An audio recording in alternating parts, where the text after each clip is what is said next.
اعوذ باللہ من الشیطان الرجیم بسم اللہ الرحمن الرحیم۔ تمام دیکھنے اور سننے والوں کو میرا خلوص بھرا سلام۔ حدیث شریف میں آیا ہے کہ ایک شب حضرت ابراہیم علیہ السلام نے اپنے خواب میں دیکھا کہ کوئی ان سے کہتا ہے کہ اے ابراہیم اٹھ اور قربانی کر۔ تب حضرت نے فجر کو اٹھ کر 200 اونٹ خدا کی راہ میں قربان کر دیے۔ اسی طرح 3 دن تک یہ خواب دیکھا، تینوں دن 200 اونٹ قربان کیے۔ پھر چوتھی شب کو خواب میں دیکھا کہ اپنے فرزند اسماعیل علیہ السلام کو خداوند قدوس کی راہ میں قربان کر رہے ہیں۔ سبحان اللہ، سچ ہے کہ خواب پیغمبروں کا بمنزلہ وحی کے ہوتا ہے۔ ایک روز فجر کو نیند سے بیدار ہو کر حضرت سائرہ خاتون سے کہا کہ آج مجھ کو خواب میں حکم ہوا ہے کہ اپنے فرزند کو خدا کی راہ میں قربان کر دوں، لہٰذا میں اس حکم خداوندی کو بجا لانے کو تیار ہوں۔ حضرت سائرہ خاتون نے کہا بہت اچھا، اپنے فرزند لخت جگر کو خدا کی راہ میں قربان کرو۔ اس گفتگو کے بعد فوراً ہی حضرت ابراہیم علیہ السلام نے اپنے شتر پر سوار ہو کر حضرت ہاجرہ کے پاس جا پہنچے، اور اس وقت حضرت اسماعیل علیہ السلام کی عمر 9 برس کی تھی۔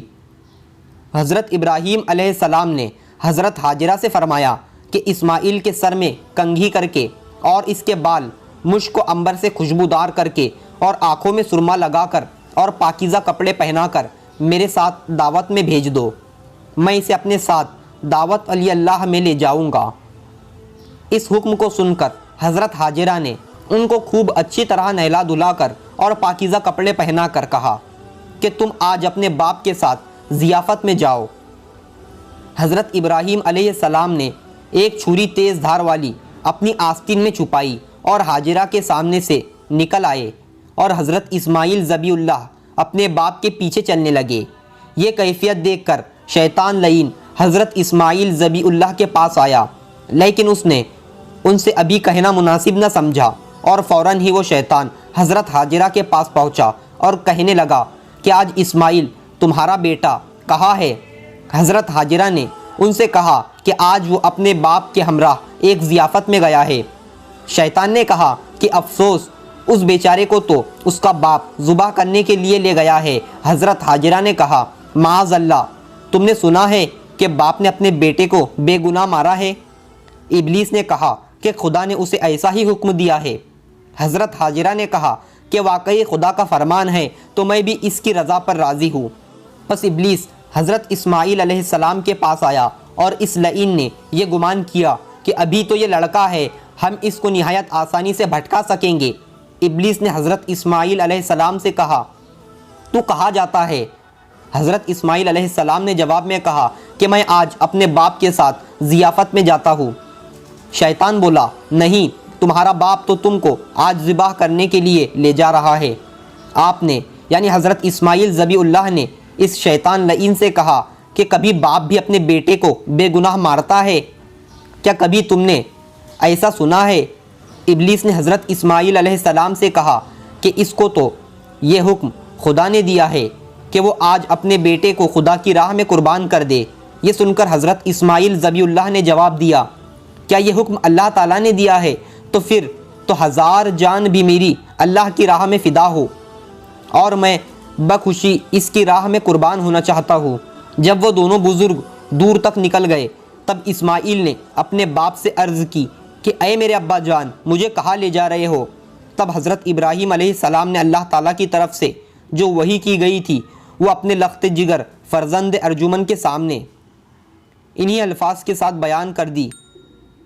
ترجمہ: پھر جب وہ اچھی طرح چلنے پھرنے کے قابل ہوئے تو باپ نے اپنے لخت جگر سے فرمایا اے بیٹے میرے، میں نے خواب میں دیکھا ہے کہ میں تجھ کو ذبح اللہ کے راستے میں کر رہا ہوں، پس اے بیٹے میرے مجھے بتا دو تمہاری اس میں کیا رائے ہے؟ یہ سن کر حضرت اسماعیل علیہ السلام نے اپنے باپ سے عرض کی اے میرے ابا جان، یہ تو بڑی بھاری میرے واسطے سعادت ہے، اور آپ تو خداوند قدوس کے دوست ہے اور رات کو بہت کم سوتے ہیں۔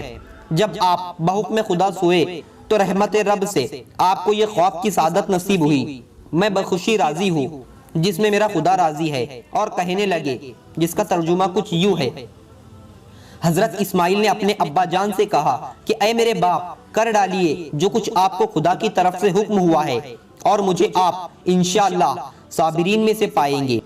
فرمایا گیا ہے ذی الحجہ کی 8ویں شب کو خواب میں دیکھا کہ بیٹے کو ذبح کرتا ہوں۔ پھر جب صبح ہوئی تو بہت ہی فکر مند ہوئے کہ اس خواب کی کیا تعبیر ہوگی۔ پھر 9ویں شب میں بھی یہی خواب دیکھا کہ میں اپنے بیٹے کو ذبح کرتا ہوں۔ پھر 10ویں شب میں بھی یہی خواب دیکھا۔ پھر اس کے بعد جب کچھ تعبیر سمجھ میں نہیں آئی تو پھر اپنے بیٹے سے کہا، اور انہوں نے باپ کے فرمان کے مطابق فوراً تسلیم کر لیا۔ ایسے باپ اور بیٹے پر ہزاروں رحمتیں نازل ہو۔ حضرت اسماعیل علیہ السلام نے اپنے باپ سے عرض کیا کہ اے میرے باپ، اللہ تعالیٰ نے حکم آپ کو دیا ہے، اس میں جلدی کیجئے، انشاءاللہ مجھ کو تم صابروں میں سے پاؤ گے، اور میں اللہ تعالیٰ کا مطیع ہوں، نافرمان نہیں ہوں، اس لیے آپ جلدی کیجئے۔ ہو سکتا ہے کہ تاخیر کے سبب شیطان لعین وسوسہ ڈالے، کیونکہ وہ تو یہ چاہتا ہے کہ ہم کو صحیح راستے سے بھٹکا دے۔ حضرت ابراہیم علیہ السلام نے اس وقت فرمایا کہ اس لعین پر پتھر مارو۔ تب باپ اور بیٹے نے اس لعین پر پتھر پھینکے، اور اب یہ حاجیوں پر سنت ہے کہ حج کے دنوں میں اس طرف پتھر پھینکتے ہیں۔ بعدہا حضرت ابراہیم علیہ السلام اور حضرت اسماعیل علیہ السلام اس جگہ پر جا پہنچے، اب جس کو اس وقت مینا بازار کہتے ہیں، اور جہاں جا کر تمام حاجی اپنے اپنے جانوروں کی قربانی کرتے ہیں۔ پھر حضرت ابراہیم علیہ السلام نے اپنے بیٹے سے کہا کہ اب تمہاری کیا صلاح ہے؟ وہ بولے کہ 1000 جان بھی میری خدا کی راہ میں تصدیق ہے۔ خدا کا شکر ہے کہ آپ نے مجھے قربان ہوتے ہوئے اپنے خواب میں دیکھا، پس آپ جس طرح بھی ممکن ہو جلدی کیجئے اور امر الہی بجا لائیے۔ پھر جب دونوں حکم خداوندی پر راضی ہو گئے اور حضرت ابراہیم علیہ السلام نے اپنے لخت جگر کو زمین پر ماتھے کے بل پچھاڑا تاکہ بیٹے کا منہ سامنے نظر نہ آئے اور محبت جوش نہ کرے، اور حکم خداوندی میں کبھی کوتاہی نہ ہو، اور یہ بات در حقیقت بیٹے نے اپنے باپ کو سکھائی تاکہ میری قربانی کی فرمائش کی تکمیل ہو سکے اور میں خداوند قدوس کے یہاں مقبول ہو جاؤں۔ کہتے ہیں کہ اس امر کے بجا لانے میں حضرت ابراہیم علیہ السلام نے کسی قسم کی کوتاہی نہیں کی، مگر دل پر جو کچھ گزری ہوں گی وہ تو خدا ہی کو خوب معلوم ہے۔ اور حضرت اسماعیل علیہ السلام نے بوقت ذبح اپنے ابا جان سے مؤدبانہ التماس کی کہ اے ابا جان، میری اس وقت صرف 3 گزارشیں ہیں اور میری وصیتیں سمجھ لیجئے۔ سب سے پہلے میرے ہاتھ پاؤں مضبوطی سے باندھ لیجئے کہ جان نازک ہے، چھری کے زخم کے مارے جنبش میں نہ آ جاؤں، خدا نہ خواستہ قطرہ خون کا بھی آپ کے کپڑوں میں لگ جائے تو میں قیامت کے دن گرفتار ہو جاؤں اور عذاب خدا برداشت نہ کر سکوں۔ اور دوسری وصیت یہ ہے کہ منہ میرا زمین کی طرف کر لیجئے تاکہ منہ میرا تم کو نظر نہ آئے، اور میں بھی آپ کی طرف نظر نہ کر سکوں، تاکہ آپس میں محبت جوش نہ کرے اور یہ ہمارے اور آپ کے درمیان قصور کا سبب بن جائے۔ اور تیسری وصیت یہ ہے کہ جب آپ گھر کی طرف تشریف لے جائے تو وہاں جا کر میری محترمہ والدہ صاحبہ کی خدمت میں سلام کہنا اور میرا کپڑا خون بھرا ان کو دے دینا، تاکہ یہ نشانی ان کو تسلی کا کام دے، اور یہ صرف اس واسطے کر رہا ہوں کہ ان کا کوئی دوسرا فرزند نہیں۔ یہ باتیں اپنے بیٹے سے حضرت ابراہیم علیہ السلام نے سنی، اور اس کے بعد اپنے کرتے کی آستین سے چھری نکال کر حضرت اسماعیل علیہ السلام کے ہاتھ پاؤں خوب اچھی طرح سے مضبوط باندھے اور ان کا منہ بھی زمین کی طرف کر دیا۔ پھر حضرت اسماعیل علیہ السلام نے کہا اے میرے ابا جان، میرے ہاتھ پاؤں کھول دیجئے، کیونکہ جو بندہ بھاگنے والا ہوتا ہے اس کے ہاتھ پاؤں باندھ کر خدا کی درگاہ میں لاتے ہیں۔ لیکن یہ بات حضرت ابراہیم علیہ السلام نے نہ مانی اور گلے پر چھری زور سے چلائی، مگر بحکم خدا کچھ بھی نہ کٹا۔ حضرت اسماعیل علیہ السلام نے اپنے باپ سے عرض کیا کہ میرے ابا جان، کیا چھری کی پشت سے ذبح کرتے ہو جو کاٹتی نہیں ہے؟ تب حضرت ابراہیم علیہ السلام نے پھر چھری پر زور لگایا، لیکن پھر بھی ذبح نہ ہوا۔ پھر حضرت اسماعیل علیہ السلام نے اپنے ابا جان سے کہا اب کی مرتبہ چھری کی نوک سے گلے میں ڈال کر زور سے ذبح کرو، شاید یہ کامیاب ہو اور میں خدا کی راہ میں ذبح ہو جاؤں۔ حضرت ابراہیم علیہ السلام نے بیٹے کے کہنے سے ویسا ہی کیا۔ لیکن پھر بھی کچھ کٹ نہ سکا۔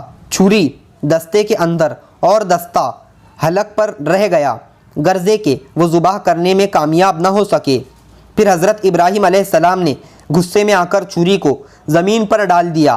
اس وقت چھری نے حضرت ابراہیم علیہ السلام سے کلام کیا کہ اے حضرت ابراہیم علیہ السلام، خدا تمہیں کہتا ہے کہ کاٹو اور مجھے کہتا ہے کہ نہ کاٹو، اور آپ کو ایک دفعہ فرماتا ہے اور مجھے 10 دفعہ فرماتا ہے کہ مت کاٹو، اور یہ جان لو کہ حکم الہی سب سے بہتر اور اس کے حکم کے آگے کسی کا حکم نہیں چل سکتا۔ حضرت ابراہیم علیہ السلام اسی گفتگو میں تھے کہ اتنے میں پیچھے سے ایک آواز تکبیر کی آئی، اللہ اکبر لا الہ الا اللہ واللہ اکبر وللہ الحمد، اور حضرت جبرائیل علیہ السلام کو دیکھا کہ بلند آواز سے کہتے ہوئے آئے۔ ترجمہ: اور پکارا ہم نے اس کو یوں کہ اے ابراہیم، بے شک سچ کیا تم نے اپنے خواب کو، تحقیق اسی طرح ہم جزا دیتے ہیں احسان کرنے والوں کو، یعنی ایسے مشکل حکم میں ڈال کر آزماتے ہیں اور پھر ان کو ثابت قدم رکھتے ہیں، پھر اس کے بدلے میں بلند درجات عطا کرتے ہیں، بے شک یہی ہے صریح آزماتا۔ اور ہم نے حضرت اسماعیل علیہ السلام کو ایک بڑی قربانی کے بدلے چھڑا لیا، یعنی بڑے درجے کا بہشت سے ایک دمبا آیا، اور حضرت ابراہیم علیہ السلام نے اپنی آنکھیں پٹی سے باندھ کر چھری ایسے زور سے چلائی کہ اللہ تعالیٰ کے حکم سے گلا نہ کٹا۔ حضرت جبریل علیہ السلام نے حضرت اسماعیل علیہ السلام کو اس جگہ سے ہٹا دیا اور ایک دمبا جو بہشت سے لائے تھے ان کی جگہ پر رکھ دیا۔ جب حضرت ابراہیم علیہ السلام نے اپنی آنکھوں سے پٹی کھول کر دیکھا تو ان کے بیٹے کے بدلے میں ایک دمبا ذبح ہوا پڑا تھا، اور یہ سنت آنے والی نسلوں کے واسطے قائم کر دی گئی اور دنیا تک یہ سنت جاری رہیں گی اور سلامتی ہو حضرت ابراہیم پر۔ ہم یوں ہی بدلہ دیا کرتے ہیں ہر نیکی کرنے والوں کو، اور وہ ہمارے بندوں میں بہت ہی زیادہ ایماندار ہے، اور ہم اس کو اپنی نعمتوں اور برکتوں سے نوازتے رہیں گے، اور ان کی نسل پر بھی ہمارا لطف و کرم جاری رہے گا۔